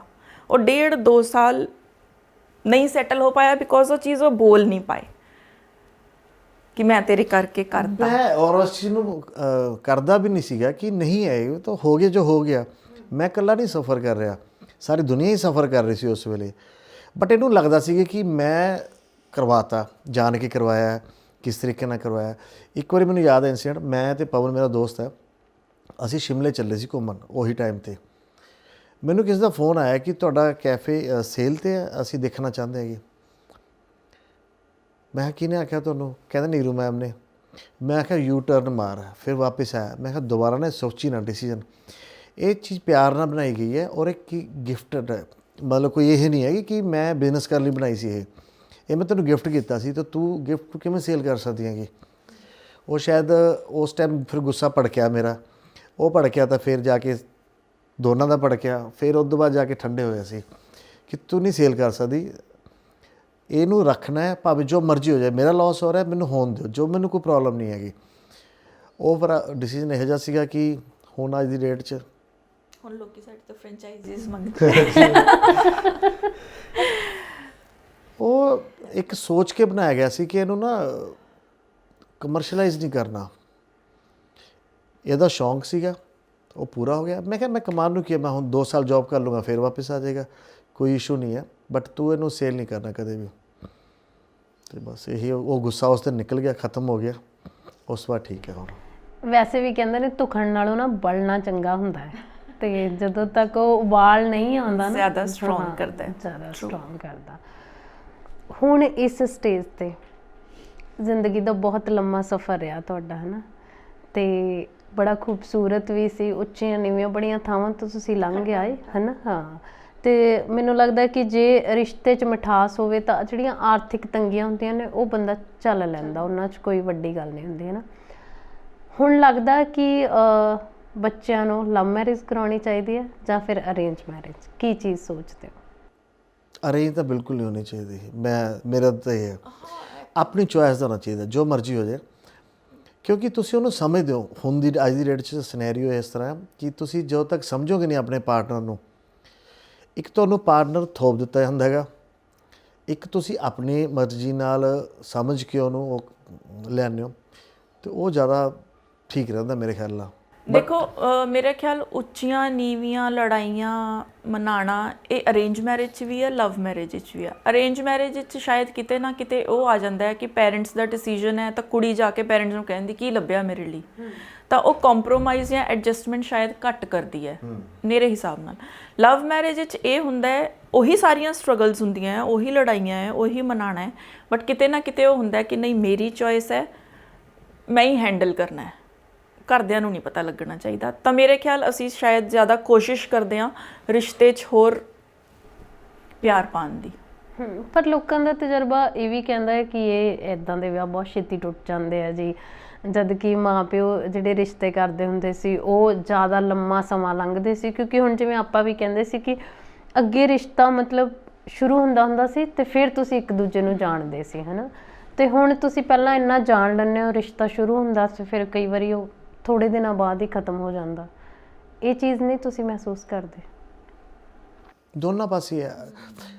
ਅਗਰ ਜੇ ਤੁਸੀਂ ਲੌਜੀਕਲੀ ਦੇਖੋਗੇ, ਰੇਸ਼ੋ ਦੇਖੋਗੇ, ਅਰੇਂਜ ਮੈਰਿਜ ਦਾ ਜ਼ਿਆਦਾ ਡਿਵੋਰਸਸ ਹੁੰਦੇ ਆ, ਪਰ ਉਹ ਹੈ ਕਿ ਉਹ ਬਾਹਰ ਨਹੀਂ ਆਉਂਦੇ, ਪਤਾ ਨਹੀਂ ਚੱਲਦਾ। ਇਹ ਪਤਾ ਚੱਲ ਜਾਂਦਾ ਹੈਗਾ ਸੈਕੰਡ, ਅਰੇਂਜ ਮੈਰਿਜਸ ਪਤਾ ਕੀ ਹੈ, ਤੁਹਾਨੂੰ ਕੰਪਰੋਮਾਈਜ਼ਸ ਬਹੁਤ ਕਰਨੇ ਪੈਂਦੇ ਆ ਬਾਅਦ 'ਚ, ਉਹ ਲੇਟਰ ਸਟੇਜ 'ਤੇ ਆ ਕਿ ਜਦੋਂ ਤੁਹਾਨੂੰ 8-10 ਸਾਲ 7-8 ਸਾਲ ਲੱਗ ਗਏ ਨਿਕਲ ਗਏ, ਉਦੋਂ ਬਾਅਦ ਤੁਹਾਨੂੰ ਪਤਾ ਲੱਗਦਾ ਅਸਲੀਅਤ ਕੀ ਹੈਗਾ। ਫਿਰ ਤਾਂ ਕੰਪਰੋਮਾਈਜ਼ 'ਤੇ ਹੀ ਚੱਲਦੀ ਹੈ ਸਾਰੀ ਲਾਈਫ। ਹੁਣ ਤੁਹਾਨੂੰ ਪਤਾ ਹੈ ਵੀ ਕਿੱਥੇ ਐਡਜਸਟ ਕਰਨਾ ਕਿੱਥੇ ਨਹੀਂ ਕਰਨਾ, ਉਹ ਚੀਜ਼ ਹੈ। ਜਿਵੇਂ ਮੈਮ ਕਹਿੰਦੇ ਨੇ ਕਿ ਮੇਰੀਆਂ ਬੇਟੀਆਂ ਜਦੋਂ ਹੈ ਨਾ ਕੱਲ੍ਹ ਨੂੰ ਇੱਦਾਂ ਦਾ ਕੋਈ ਵੀ ਡਿਸੀਜ਼ਨ ਲੈਣਗੀਆਂ ਤਾਂ ਮੈਂ ਬਿਲਕੁਲ ਉਹ ਇਨਕਾਰ ਨਹੀਂ ਕਰਨਗੇ, ਹੈ ਨਾ। ਮੰਨ ਲਓ ਕਿ ਇਹੋ ਜਿਹਾ ਕੁਝ ਵੀ ਨਹੀਂ ਉਹ ਇੱਕ ਮੁੰਡੇ 'ਚ ਤੁਹਾਨੂੰ ਦਿਖਾ ਰਹੇ ਜੋ ਤੁਹਾਨੂੰ ਲੱਗਦਾ ਕਿ ਨਹੀਂ ਉਹ ਮੇਰੀ ਬੇਟੀ ਨਾਲ ਇੱਕ ਚੰਗੀ ਜ਼ਿੰਦਗੀ ਕੱਢ ਸਕਦਾ, ਹੈ ਨਾ, ਫਿਰ ਤੁਹਾਡਾ ਡਿਸੀਜ਼ਨ ਕੀ ਹੋਊਗਾ? ਫਰੈਂਕਲੀ ਸਪੀਕਿੰਗ, ਜਦੋਂ ਅਸੀਂ ਵਿਆਹ ਕਰਾਇਆ ਅਸੀਂ ਇੱਕ ਬਹੁਤ ਵੱਡਾ ਜੂਆ ਖੇਡਿਆ ਸੀ। ਮੈਨੂੰ ਸਿਰਫ ਇੰਨਾ ਪਤਾ ਸੀ ਕਿ ਇਹ ਜੌਬ ਕਰਦੇ ਆ, ਮੈਨੂੰ ਬੈਕਗਰਾਊਂਡ ਕੁਝ ਨਹੀਂ ਸੀ ਪਤਾ। ਅੱਜ ਕੱਲ੍ਹ ਦੇ ਬੱਚੇ ਦੇ ਆ ਵੈਰੀ ਪ੍ਰੈਕਟੀਕਲ, ਉਹ ਸਾਡੇ ਤੋਂ ਬਹੁਤ ਜ਼ਿਆਦਾ ਸਿਆਣੇ ਆ, ਔਰ ਮੈਨੂੰ ਆਪਣੇ ਬੱਚਿਆਂ 'ਤੇ ਇੰਨਾ ਕੁ ਤਾਂ ਟਰਸਟ ਹੈਗਾ ਕਿ ਐਵੇਂ ਹੀ ਸੜਕ ਤੋਂ ਚੱਕ ਕੇ ਤਾਂ ਕਿਸੇ ਨੂੰ ਲਿਆਉਣਗੇ ਨਹੀਂ। ਬੱਚੇ ਅੱਜ ਕੱਲ੍ਹ ਐਜੂਕੇਸ਼ਨ ਵੀ ਦੇਖਦੇ ਹੈ, ਬੱਚੇ ਅੱਜ ਕੱਲ੍ਹ ਇਹ ਵੀ ਦੇਖਦੇ ਆ ਕਿ ਮੇਰਾ ਪਾਰਟਨਰ ਚੰਗਾ ਕਮਾਉਂਦਾ ਹੋਵੇ।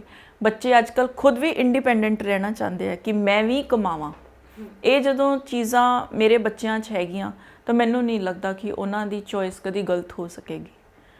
ਤਾਂ ਹਾਂ, ਜੇ ਲੱਗਿਆ ਕਿ ਨਹੀਂ ਹੈ ਤਾਂ ਆਪਾਂ ਨੂੰ ਕੁਝ ਟਾਈਮ ਦੇਣਾ ਚਾਹੀਦਾ ਪਰਖਣ ਲਈ, ਕੋਈ ਬੁਰਾ ਵੀ ਨਹੀਂ ਹੈ। ਔਰ ਇਸ ਚੀਜ਼ ਨੂੰ ਬੱਚੇ ਵੀ ਅਸੈਪਟ ਕਰਦੇ ਆ ਕਿ ਇਹ ਨਹੀਂ ਕਿ ਅਜੀ ਅੱਜ ਲੱਭਿਆ ਤੇ ਕੱਲ੍ਹ ਤੁਸੀਂ ਸਾਡਾ ਵਿਆਹ ਕਰ ਦਿਓ। ਉਹ ਤਾਂ ਆਪ ਹੀ ਕਹਿੰਦੇ ਆ ਅਸੀਂ ਇੰਨੀ ਜਲਦੀ ਤਾਂ ਕਰਾਉਣਾ ਹੀ ਨਹੀਂ, ਅਸੀਂ 5-7 ਸਾਲ ਹਜੇ ਦੇਖਾਂਗੇ ਕੋਈ ਕਿਸ ਤਰ੍ਹਾਂ ਹੈ। ਤਾਂ ਮੇਰੇ ਖਿਆਲ ਅੱਜ ਕੱਲ੍ਹ ਸਗੋਂ ਬੱਚੇ ਜ਼ਿਆਦਾ ਪ੍ਰੈਕਟੀਕਲ ਹੈ, ਅਸੀਂ ਇੰਨੇ ਪ੍ਰੈਕਟੀਕਲ ਨਹੀਂ ਸੀ, ਅਸੀਂ ਇਮੋਸ਼ਨਲ ਜ਼ਿਆਦਾ ਸੀ। ਅੱਜ ਕੱਲ੍ਹ ਦੇ ਬੱਚੇ ਇਮੋਸ਼ਨਲ ਘੱਟ ਹੈ, ਪ੍ਰੈਕਟੀਕਲ ਜ਼ਿਆਦਾ ਹੈ।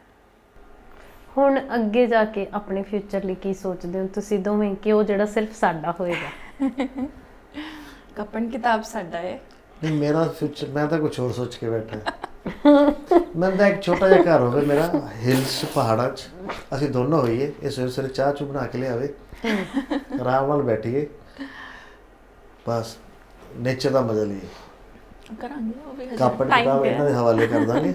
ਉਹਨੂੰ ਹਜੇ ਟਾਈਮ ਹੈ, ਹਜੇ ਨਹੀਂ ਰਿਟਾਇਰਮੈਂਟ ਲੈਣੀ। ਵਾਈਫ ਨਾ ਸਾਰੀ ਉਮਰ ਕਹਿੰਦੀ ਆ, ਹਮੇਸ਼ਾ ਦੱਸਦੀ ਆ, ਹਰ ਮੌਕੇ ਤੇ ਦੱਸਦੀ ਆ ਕਿ ਮੈਨੂੰ ਬਹੁਤ ਮੁਹੱਬਤ ਆ ਤੁਹਾਡੇ ਨਾਲ, ਹੈ ਨਾ। ਤੁਸੀਂ ਅੱਜ ਇਹਨਾਂ ਨੂੰ ਦੱਸੋ ਕਿ ਤੁਹਾਨੂੰ ਇਹਨਾਂ ਨਾਲ ਕਿੰਨੀ ਮੁਹੱਬਤ ਹੈ? ਬੜਾ ਔਖਾ ਕੁਛ ਮੇਰੇ ਤੋਂ ਐਕਸਪ੍ਰੈਸ ਨਹੀਂ ਹੁੰਦਾ ਸਾਰੀ ਚੀਜ਼ਾਂ, ਮੈਂ ਨਹੀਂ ਕਰ ਸਕਦਾ ਇਹ ਬੈਰਟ ਐਕਸਪ੍ਰੈਸ਼ਨਸ। ਯੈਸ, ਮੇਰੇ ਤੋਂ ਤਾਂ ਮਤਲਬ ਕਰਦਾ ਹੈ, ਬਟ ਇਹ ਨਹੀਂ ਮੈਂ ਦੱਸ ਸਕਦਾ ਵੀ ਇਸ ਤਰ੍ਹਾਂ ਪਬਲਿਕ, ਮਤਲਬ ਬਾਹਰ ਤਾਂ ਬਿਲਕੁਲ ਵੀ ਨਹੀਂ, ਕਿਸੇ ਸਾਹਮਣੇ ਤਾਂ ਬਿਲਕੁਲ ਵੀ ਨਹੀਂ। ਚਿੱਠੀਆਂ 'ਚ ਕੀ ਲਿਖਦੇ ਸੀ ਮੈਮ ਤੁਹਾਨੂੰ ਇਹ? ਇਹਨਾਂ ਨੇ ਫਰੈਂਕਲੀ ਸਪੀਕਿੰਗ 7 ਸਾਲਾਂ 'ਚ ਮੇਰਾ ਖਿਆਲ 5 ਚਿੱਠੀਆਂ ਲਿਖੀਆਂ ਹੋਣੀਆਂ, ਔਰ ਮੈਂ 7 ਸਾਲਾਂ 'ਚ 700 ਚਿੱਠੀਆਂ ਲਿਖੀਆਂ ਹੋਣੀਆਂ। ਫਿਰ ਵੀ ਤੁਹਾਨੂੰ ਇਹਨਾਂ ਨਾਲ ਪਿਆਰ ਹੋ ਗਿਆ? ਪਤਾ ਨਹੀਂ, ਮੈਨੂੰ ਕਈ ਵਾਰ ਸੱਚੀ ਵੈਸੇ ਲੱਗਦਾ ਹੁੰਦਾ ਕਿ ਕਦੀ ਸੋਚਿਆ ਵੀ ਨਹੀਂ ਸੀ ਕਿ ਮੈਂ ਲਵ ਮੈਰਿਜ ਕਰਾਂਗੀ ਜਾਂ ਮੈਂ ਆਪਣੇ ਪੇਰੈਂਟਸ ਦੇ ਅਗੇਂਸਟ ਹੋਊਂਗੀ। I am very attached to them, brothers ਨਾਲ, ਆਪਣੇ ਪੇਰੈਂਟਸ ਨਾਲ, ਔਰ ਮੈਂ ਕਦੀ ਇਸ ਚੀਜ਼ ਨੂੰ ਸੋਚਿਆ ਨਹੀਂ ਸੀ ਕਿ ਮੈਂ ਉਹਨਾਂ ਦੇ ਅਗੇਂਸਟ ਹੋ ਕੇ ਕਦੀ ਵਿਆਹ ਕਰਾਊਂ। ਬਟ ਪਤਾ ਨਹੀਂ ਕਿ ਸ਼ਾਇਦ ਉੱਪਰੋਂ ਹੀ ਕੁਝ ਸੰਜੋਗ ਨੇ ਜਿਹੜੇ ਉਹ ਉੱਪਰ ਵਾਲਾ ਹੀ ਲਿਖ ਕੇ ਭੇਜਦਾ ਹੈ ਨਾ। ਤੇ ਹੋ ਗਿਆ। ਜਿਹੜੇ ਹੋਰ ਕਪਲ ਇਸ ਸ਼ੋਅ ਨੂੰ ਦੇਖਦੇ ਆ ਨਾ, ਜਿਵੇਂ ਉਹਨਾਂ 'ਚ ਅਸੀਂ ਸਾਰੇ ਹੀ ਆਉਂਦੇ ਆ ਜ਼ਿੰਦਗੀ 'ਚ, ਅਸੀਂ ਵੀ ਮੁਸ਼ਕਿਲਾਂ ਹੰਢਾਉਂਦੇ ਆ ਕਈ ਵਾਰੀ। ਉਹ ਬਿਲਕੁਲ ਉਹ ਤੁਹਾਡੀ ਗੱਲ ਆ ਵੀ ਇਹ ਵੀ ਹੋ ਜਾਂਦਾ ਕਿ ਸ਼ਾਇਦ ਅੱਜ ਸ਼ਾਮ ਨੂੰ ਅਸੀਂ ਤਲਾਕ ਲਵਾਂਗੇ, ਹੈ ਨਾ, ਜਾਂ ਅਸੀਂ ਕੱਲ੍ਹ ਤਲਾਕ ਲੈਣ ਚਲੇ ਜਾਵਾਂਗੇ, ਫਿਰ ਸਭ ਚੀਜ਼ਾਂ ਸੁਲਝ ਜਾਂਦੀਆਂ ਨੇ। ਉਹਨਾਂ ਨੂੰ ਤੁਸੀਂ ਕੀ ਕਹਿ ਸਕਦੇ ਹੋ ਆਪਣੇ ਵੱਲੋਂ ਕਿ ਇੱਕ ਔਰਤ ਨੂੰ ਰਿਸ਼ਤਾ ਕਿਵੇਂ ਨਿਭਾਉਣਾ ਚਾਹੀਦਾ ਹੈ ਕਿ ਹਾਂ ਤੁਸੀਂ ਵੀ ਪ੍ਰਾਊਡਲੀ ਕਹਿ ਸਕੋ ਕਿ ਅੱਜ 30 ਸਾਲ ਹੋ ਗਏ ਸਾਡੇ ਵਿਆਹ ਨੂੰ, ਜਾਂ ਅੱਜ 25 ਸਾਲ ਹੋ ਗਏ ਸਾਡੇ ਵਿਆਹ ਨੂੰ, ਨਾ ਜਿਵੇਂ ਤੁਸੀਂ ਕਹਿ ਰਹੇ ਹੋ ਤੁਹਾਡੇ ਪੇਰੈਂਟਸ 50 ਸਾਲ ਹੋਣ ਵਾਲੇ ਨੇ ਉਹਨਾਂ ਦੇ ਵਿਆਹ ਨੂੰ, ਅਤੇ ਅਗਲੀ ਜਨਰੇਸ਼ਨ ਕੋਲ ਸਾਡੀਆਂ ਇਹ ਐਗਜ਼ਾਮਪਲਸ ਹੋਣ, ਤਾਂ ਇੱਕ ਕੁੜੀ ਕਿਵੇਂ ਰਿਸ਼ਤਾ ਸੋਹਣਾ ਨਿਭਾ ਸਕਦੀ ਹੈ? ਆਈ ਥਿੰਕ ਸਾਰਿਆਂ ਨੂੰ ਪਿਆਰ ਮੁਹੱਬਤ ਨਾਲ ਲੈ ਕੇ, ਹੁਣ ਇਹਨਾਂ ਦੇ ਕਜ਼ਨਸ ਹੈ, ਇਹਨਾਂ ਨਾਲ ਇੰਨੀ ਨਹੀਂ ਬਣਦੀ ਜਿੰਨੀ ਉਹਨਾਂ ਦੀ ਮੇਰੇ ਨਾਲ ਬਣਦੀ ਹੈ, ਸਾਰੀਆਂ ਕਜ਼ਨਸ ਦੀ। ਇਹਨਾਂ ਨੂੰ ਮੇਰੇ ਖਿਆਲ ਕਦੀ ਉਹਨਾਂ ਨੇ ਫ਼ੋਨ ਨਹੀਂ ਕੀਤਾ ਹੋਣਾ, ਮੈਨੂੰ ਹਰ ਹਫਤੇ ਸਾਰੀਆਂ ਕਜ਼ਨਸ ਦੇ ਫ਼ੋਨ ਆਉਂਦੇ ਹੈ, ਸਾਡੀ ਗੱਲਬਾਤ ਹੁੰਦੀ ਰਹਿੰਦੀ ਹੈ। ਤਾਂ ਮਤਲਬ ਮੈਂ ਕਦੀ ਉਹਨਾਂ ਨੂੰ ਸਮਝਿਆ ਹੀ ਨਹੀਂ ਕਿ ਉਹ ਮੇਰੀਆਂ ਨਨਾਣਾਂ ਨੇ ਜਾਂ ਉਹ ਮੇਰੇ ਦਿਓਰ ਹੈ ਨਾ। ਤਾਂ ਮੈਨੂੰ ਹਮੇਸ਼ਾ ਉਹ ਫਰੈਂਡਸ ਦੀ ਤਰ੍ਹਾਂ ਹੀ ਟਰੀਟ ਕਰਦੇ ਆ। ਉਹਨਾਂ ਦੀ ਕੋਈ ਪ੍ਰੋਬਲਮ ਹੁੰਦੀ ਹੈ ਮੇਰੇ ਨਾਲ ਸ਼ੇਅਰ ਕਰਦੇ ਆ, ਮੇਰੀ ਕੋਈ ਪ੍ਰੋਬਲਮ ਹੁੰਦੀ ਹੈ ਮੈਂ ਆਪਣੇ ਬ੍ਰਦਰ ਨੂੰ ਕਦੀ ਨਹੀਂ ਦੱਸਿਆ, ਇਹਨਾਂ ਦੀਆਂ ਕਜ਼ਨਸ ਨਾਲ ਮੈਂ ਸ਼ੇਅਰ ਕਰ ਲੈਂਦੀ ਹਾਂ ਨਾ। ਇਸ ਤਰ੍ਹਾਂ ਦੀ ਇੱਕ ਬੌਂਡਿੰਗ ਹੈ। ਤੇ ਆਈ ਥਿੰਕ ਬਸ ਉਹੀ ਹੈ ਕਿ ਪਿਆਰ ਨਾਲ ਇੱਕ ਦੂਜੇ ਦੀ ਕੇਅਰ ਕਰਨ ਨਾਲ ਬਹੁਤ ਫਰਕ ਪੈਂਦਾ ਹੈ। ਔਰ ਐਕਸਪ੍ਰੈਸ ਕਰੋ, ਜੇ ਤੁਸੀਂ ਕਰਦੇ ਹੋ ਤਾਂ ਐਕਸਪ੍ਰੈਸ ਕਰੋ। ਮੈਂ ਇਹਨਾਂ ਨੂੰ ਵੀ ਬਹੁਤ ਵਾਰ ਕਹਿੰਦੀ ਹੁੰਦੀ ਹਾਂ ਕਿ ਬੱਚਿਆਂ ਨੂੰ ਬਹੁਤ, ਮੈਨੂੰ ਕਰੋ ਨਾ ਕਰੋ, ਬਟ ਹੁਣ ਬੇਟੀਆਂ ਨੂੰ ਬਹੁਤ ਲੋੜ ਹੈ ਕਿ ਤੁਸੀਂ ਐਕਸਪ੍ਰੈਸ ਕਰੋ ਕਿ ਯੂ ਲਵ them ਨਾ। ਇਹ ਚੀਜ਼ ਬਹੁਤ ਜ਼ਰੂਰੀ ਹੈ ਐਕਸਪ੍ਰੈਸ ਕਰਨੀ। ਜਾਂ ਮੈਂ ਆਪਣੇ ਇਨ-ਲॉज ਨੂੰ, ਮੈਂ ਉਹਨਾਂ ਦੀ ਕੇਅਰ ਕਰਦੀ ਹਾਂ, ਬਟ ਮੈਨੂੰ ਉਹ ਚੀਜ਼ ਨੂੰ ਸ਼ੋਅ ਕਰਨਾ ਬਹੁਤ ਜ਼ਰੂਰੀ ਹੈ। ਉਹਨਾਂ ਨੂੰ ਕਿਵੇਂ ਸਮਝ ਆਊਗੀ? ਤਾਂ ਸ਼ੋਅ ਕਰਨਾ ਚਾਹੀਦਾ ਹੈ ਸਾਨੂੰ ਕਿ ਹਾਂ ਅਸੀਂ ਕਰਦੇ ਹਾਂ। ਜੇ ਅਸੀਂ ਕਰਦੇ ਹਾਂ ਤਾਂ ਸਾਨੂੰ ਕਿਉਂ ਉਸ ਚੀਜ਼ 'ਤੇ ਉਹ ਰਹਿੰਦੀ ਹੈ, ਕਰਨਾ ਚਾਹੀਦਾ। ਸਰ ਆਪਾਂ ਕੁੜੀਆਂ ਨੂੰ ਸਾਰੀ ਉਮਰ ਸਮਝਾਉਂਦੇ ਆ ਨਾ, ਮਤਲਬ ਹੁਣ ਤਾਂ ਚਲੋ ਜ਼ਮਾਨਾ ਬਹੁਤ ਚੇਂਜ ਹੋ ਗਿਆ ਕਿ ਤੂੰ ਇੱਕ ਬੇਗਾਨੇ ਘਰ ਜਾਣਾ, ਤੈਨੂੰ ਇੱਦਾਂ ਦਾ ਖਾਣਾ ਬਣਾਉਣਾ ਆਉਣਾ ਚਾਹੀਦਾ, ਇੱਦਾਂ ਰਹਿਣਾ ਆਉਣਾ ਚਾਹੀਦਾ, ਇੱਦਾਂ ਉਹਨਾਂ ਦੀ ਤੂੰ ਰਿਸਪੈਕਟ ਕਰਨੀ ਹੈ ਨਾ। ਮੁੰਡੇ ਲਈ ਇਹ ਚੀਜ਼ਾਂ ਨਹੀਂ ਹੁੰਦੀਆਂ। ਈਵਨ ਕਿ ਵਿਆਹ ਤੋਂ ਮੈਨੂੰ ਲੱਗਦਾ ਇੱਕ ਦਿਨ ਪਹਿਲਾਂ ਤੱਕ ਵੀ ਮਾਂ ਪਿਓ, ਮੈਂ ਕੋਈ ਵੀ ਕਹਿੰਦੇ ਨਹੀਂ ਸੁਣੇ ਕਿ ਤੂੰ ਵੀ ਮਤਲਬ ਕਿਸੇ ਦਾ ਜਵਾਈ ਬਣਨ ਜਾ ਰਿਹਾ, ਤੇਰੇ 'ਚ ਵੀ ਇਹ ਕੁਆਲਿਟੀਜ਼ ਨੇ ਜਿਹੜੀਆਂ ਹੋਣੀਆਂ ਚਾਹੀਦੀਆਂ ਨੇ ਨਾ। ਤਾਂ ਹੁਣ ਸਮਾਂ ਬਹੁਤ ਚੇਂਜ ਹੋ ਗਿਆ। ਤੁਸੀਂ ਵੀ ਕੱਲ੍ਹ ਨੂੰ ਆਪਣੇ ਬੱਚਿਆਂ ਤੋਂ ਇਹੀ ਉਮੀਦ ਕਰੋਗੇ ਹੈ ਨਾ, ਜੋ ਤੁਹਾਡੇ ਪਰਿਵਾਰ ਨਾਲ ਜੁੜਨਗੇ। ਇੱਕ ਜਵਾਈ 'ਚ ਕਿੱਦਾਂ ਦੀਆਂ ਕੁਆਲਿਟੀਜ਼ ਹੋਣੀਆਂ ਚਾਹੀਦੀਆਂ ਨੇ ਕਿ ਹਾਂ ਉਹਦੇ ਵੀ ਇਨ-ਲॉज ਪ੍ਰਾਊਡ ਨਾਲ ਕਹਿਣ ਕਿ ਅਸੀਂ ਵੀ ਇੱਕ ਚੰਗਾ ਮੁੰਡਾ ਸਾਡੇ ਪਰਿਵਾਰ 'ਚ ਜੁੜਿਆ? ਇੱਕ ਤਾਂ ਨਾ ਸਭ ਤੋਂ ਪਹਿਲਾਂ ਤੁਸੀਂ ਜੋ ਤੁਹਾਡੀ ਵਾਈਫ ਹੈ ਜਾਂ ਉਹ ਹੈ, ਸਭ ਤੋਂ ਪਹਿਲਾਂ ਉਹਨੂੰ ਇਹ ਸੋਚੋ ਕਿ ਉਹ ਵਾਈਫ ਨਹੀਂ ਹੈ, ਤੁਹਾਡੀ ਬਰਾਬਰ ਦੀ ਪਾਰਟਨਰ ਹੈ। ਉਹਨੂੰ ਵੀ ਓਨੀ ਇੱਜ਼ਤ ਚਾਹੀਦੀ ਹੈ ਜਿੰਨੀ ਤੁਹਾਨੂੰ ਮਿਲਦੀ ਹੈਗੀ। ਜਦੋਂ ਤੁਸੀਂ ਸੋਚੋਗੇ ਕਿ ਉਹਦੀ ਇੱਜ਼ਤ ਘਟ ਰਹੀ ਹੈ, ਮੇਰੀ ਵੱਧ ਰਹੀ ਹੈ, ਉਹ ਫਰਕ ਆ ਗਿਆ, ਤਾਂ ਫਿਰ ਤੁਸੀਂ ਉਹਨੂੰ ਕਦੇ ਮੇਨਟੇਨ ਨਹੀਂ ਕਰ ਸਕਦੇ। ਰਿਲੇਸ਼ਨਸ ਨਹੀਂ ਮੇਨਟੇਨ। ਤੁਸੀਂ ਓਨੀ ਇੱਜ਼ਤ ਉਹਨੂੰ ਦਿਵਾਉਣੀ ਹੈ, ਓਨੀ ਇੱਜ਼ਤ ਆਪਣੀ ਜਿੰਨੀ ਹੈਗੀ। ਬਰਾਬਰ ਦਾ ਪਾਰਟਨਰ ਹੈ ਅਤੇ ਉਹਦੀ ਡਿਗਨਿਟੀ ਲਈ, ਉਹਦੇ ਲਈ ਤੁਸੀਂ ਸਟੈਂਡ ਲਓ ਹਰ ਜਗ੍ਹਾ 'ਤੇ। ਜਿਸ ਦਿਨ ਤੁਸੀਂ ਉਹ ਸ਼ੁਰੂ ਕਰ ਦੋਗੇ, ਤੁਹਾਡੀ ਸਾਰੀ ਰਿਸਪੈਕਟ ਸਾਰੇ ਪਾਸੇ ਵੱਧ ਜੂਗੀ। ਉਵੇਂ ਉਹਨਾਂ ਦੀ ਵੱਧ ਜੂਗੀ, ਤੁਹਾਡੇ ਪਾਰਟਨਰ ਦੀ ਵੀ ਵੱਧ ਜਾਏਗੀ। ਬਸ ਸਟੈਂਡ ਲੈਣਾ ਸਿੱਖੋ ਕਿ ਮੇਰੀ ਰਿਸਪੈਕਟ ਕਰ ਰਹੇ ਹੋ ਅਤੇ ਇਹਦੀ ਵੀ ਕਰੋ, ਚਾਹੇ ਉਹ ਮੇਰੇ ਪੇਰੈਂਟਸ ਹੈ ਚਾਹੇ ਇਹਦੇ ਪੇਰੈਂਟਸ ਹੈ, ਅਤੇ ਦੋਨੋਂ ਨੂੰ ਇੱਕ ਦੂਜੇ ਵਾਸਤੇ ਬਰਾਬਰ ਦਾ ਦਰਜਾ ਮਿਲਣਾ ਚਾਹੀਦਾ ਹੈਗਾ। ਕੋਈ ਘੱਟ ਨਹੀਂ, ਕੋਈ ਵੱਧ ਨਹੀਂ ਇਹਦੇ 'ਚ। ਜੇ ਕੁੜੀ ਦੇ ਪੇਰੈਂਟਸ ਤੇ ਮੁੰਡੇ 'ਚ ਕੋਈ ਪ੍ਰੋਬਲਮ ਹੋਵੇ ਤਾਂ ਮੋਸਟਲੀ ਕੁੜੀਆਂ ਆਪਣੇ ਹਸਬੈਂਡ ਦੀ ਸਾਈਡ ਲੈਂਦੀਆਂ ਨੇ, ਹੈ ਨਾ। ਉਹਨਾਂ ਨੂੰ ਹੁੰਦਾ ਕਿ ਨਹੀਂ ਚਲੋ ਮੈਂ ਕੰਪਰੋਮਾਈਜ਼ ਕਰ ਸਕਦੀ ਹਾਂ। ਜਦੋਂ ਮੁੰਡੇ ਦੇ ਪੇਰੈਂਟਸ ਤੇ ਕੁੜੀ 'ਚ ਪ੍ਰੋਬਲਮ ਹੁੰਦੀ ਆ ਤਾਂ ਕੁੜੀਆਂ ਨੂੰ ਹਮੇਸ਼ਾ ਕੰਪਲੇਨ ਹੁੰਦੀ ਹੈ ਕਿ ਮੇਰੀ ਸਾਈਡ ਕਦੇ ਨਹੀਂ ਲਈ ਜਾਂਦੀ, ਹੈ ਨਾ। ਜਾਂ ਮਤਲਬ ਮੋਸਟਲੀ ਇਹ ਚੀਜ਼ਾਂ ਹੁੰਦੀਆਂ ਨੇ। ਤੁਹਾਨੂੰ ਕੀ ਲੱਗਦਾ ਕਿ ਮੁੰਡੇ ਨੂੰ ਕਿੱਦਾਂ ਬੈਲੈਂਸ ਬਿਠਾਉਣਾ ਚਾਹੀਦਾ? ਇਹ ਮੇਰੇ ਤੋਂ ਜ਼ਿਆਦਾ ਇਹ ਜਵਾਬ ਦੇ ਸਕਦੇ, ਕਿਉਂਕਿ ਮੈਂ ਹਮੇਸ਼ਾ ਇਹ ਬੈਲੈਂਸ, ਹਾਂ ਇਹੀ ਚੀਜ਼ ਮੈਂ ਪਹਿਲਾਂ ਵੀ ਕਹੀ ਕਿ ਅੰਸ਼ੂ ਨੇ ਇਹ ਚੀਜ਼ ਨੂੰ ਨਾ ਹਮੇਸ਼ਾ ਬਹੁਤ ਮੇਨਟੇਨ ਕਰਕੇ ਰੱਖਿਆ ਕਿ ਜਿੱਥੇ ਮੰਮੀ ਦੀ ਰਿਸਪੈਕਟ ਹੋਣੀ ਹੈ ਮੰਮੀ ਦੀ ਹੁੰਦੀ ਹੈ, ਜਿੱਥੇ ਮੇਰੀ ਹੋਣੀ ਹੈ ਮੇਰੀ ਹੁੰਦੀ ਹੈ। ਤਾਂ ਇਹ ਚੀਜ਼ ਨਾ ਮੈਂ ਕਈ ਵਾਰ ਬਾਕੀਆਂ ਨੂੰ ਵੀ ਕਹਿੰਦੀ ਹੁੰਦੀ ਹਾਂ, ਇਹਨਾਂ ਦੇ ਫਰੈਂਡਸ ਹੈ ਨਾ ਕਦੀ, ਤਾਂ ਉਹਨਾਂ ਨੂੰ ਵੀ ਮੈਂ ਕਹਿੰਦੀ ਹੁੰਦੀ ਹਾਂ ਕਿ ਇਹ ਚੀਜ਼ ਇਹਨਾਂ ਤੋਂ ਸਿੱਖਣੀ ਚਾਹੀਦੀ ਹੈ ਕਿ ਪੇਰੈਂਟਸ ਨੂੰ ਔਰ ਆਪਣੀ ਫੈਮਿਲੀ, ਬੱਚਿਆਂ ਨੂੰ ਔਰ ਆਪਣੀ ਵਾਈਫ ਨੂੰ ਇਕੱਠੇ ਲੈ ਕੇ ਕਿਵੇਂ ਚੱਲਣਾ ਹੈ। ਇਹ ਚੀਜ਼ ਬਹੁਤ ਪੋਜ਼ਿਟਿਵ ਇਹਨਾਂ 'ਚ ਹੈ। ਜਿੱਥੇ ਮੈਨੂੰ ਲੱਗਦਾ ਉਹ ਗਲਤ ਨੇ, ਮੈਂ ਉੱਥੇ ਟੋਕ ਦਿੰਦਾ ਹੈ, ਨਹੀਂ ਉਹਨੂੰ ਬਰਾਬਰ ਰਿਸਪੈਕਟ ਨਾ ਕਰੋ ਦੀ। ਜਿੱਥੇ ਮੈਂ ਗਲਤ ਹਾਂ ਮੈਨੂੰ ਵੀ ਬੋਲ ਦਿੰਦੇ ਆ।